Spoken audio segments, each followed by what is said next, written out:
Story છે પણ એ મંગળ ઉપરની વાત છે. હવે ત્યાં તો કેદી પહોંચી શકીએ, તો એ સ્ટોરી તો કોઈ દિવસ બનવાની જ નથી એમ. તો એવું હતું કે આપણી પાસે શું છે એમ, કે જેટલી વસ્તુ હોય ને એની ઉપર કંઈક લખીએ એમ. એટલે ડે વનથી જ્યારે હું 2016-17માં શોર્ટ ફિલ્મ બનાવતો હતો, એવી જ પ્રોસેસ કે આપણી પાસે જે હોય ને એની ઉપર અમે ફિલ્મ બનાવીએ એમ.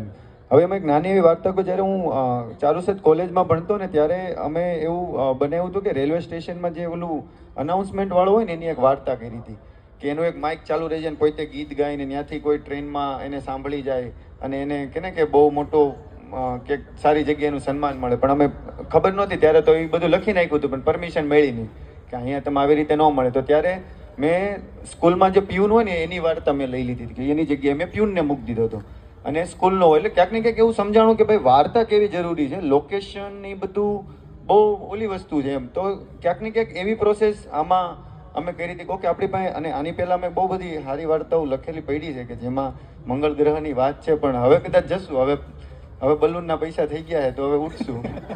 એટલે એવું હતું કે ભાઈ ક્યાંક ને ક્યાંક જે વસ્તુઓ છે એની લઈને આપણે ફિલ્મ બનાવીએ એમ. તો ઓલું આવે જ નહીં કે અમારી પાસે નથી, છે જ એની ઉપર બનાવો એમ. તો આવી પ્રોસેસ અમારી રહી છે આમાં.